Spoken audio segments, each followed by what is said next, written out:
Fireworks light up the sky, but how do they work? It all starts with a shell packed with gunpowder and tiny chemical pellets called stars. When the fuse is lit, the shell launches into the air.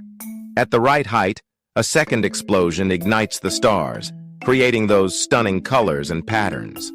Red, blue, green. Each color comes from different chemicals like strontium, copper, or barium. And the shapes? They're carefully arranged stars that explode in perfect symmetry.